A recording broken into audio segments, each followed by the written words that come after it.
Hi, welcome to the first edition of our video mailbox for 2013. It always helps me do my job better when the people I work for let me know what you think about the issues we face.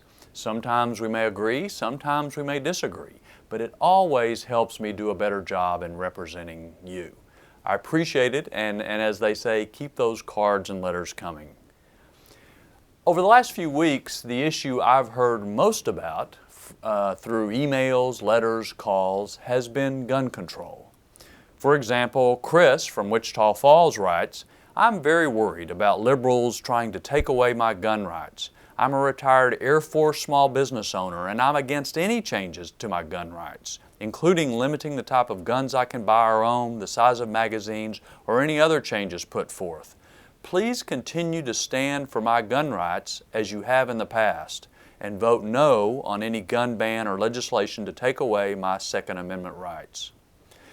Well, Chris, I know you would agree with me that the unspeakable tragedy that occurred at the school in Connecticut is nearly beyond words, particularly for those of us who are parents. To have those innocent young children shot like that is just pretty much beyond anything we can imagine. And it's always a natural reaction for us to want to go do something to prevent that sort of tragedy from occurring again.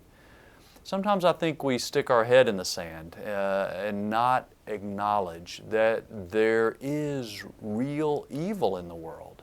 And I don't see how any of us can look at this incident as anything other than just pure evil. And yet we have this inclination to pass a new law or to have some sort of technical fix and then make ourselves feel better, even if the new law or the technical change doesn't really do anything at all.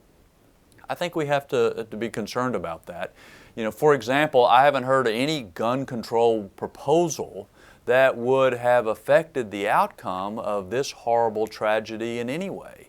We still don't know all the facts, but it appears that this guy shot his mother, stole her guns, and then shot his way into the school and killed those children.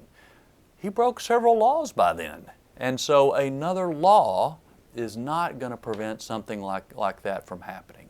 Now, I think we ought to look at all laws and see, is there something reasonably that should be done? For example, after the Virginia Tech shooting, Virginia looked at its mental health laws, and they made some changes in the state of Virginia to help parents know more about what was happening with their children with mental health. Maybe there's some other mental health or related laws that should be considered. But I think to try to pin the blame for this horrific incident on some inanimate object is a mistake. We've got to look inside ourselves, inside our society, and especially at the finger that pulls the trigger to know where the real responsibility for this incident lies. I'm against gun control. That only limits the rights of the people who follow the law and does nothing against those people who would violate the law, especially in such a horrible way as this incident. Thanks for listening. We'll look forward to seeing you on the next video mailbox.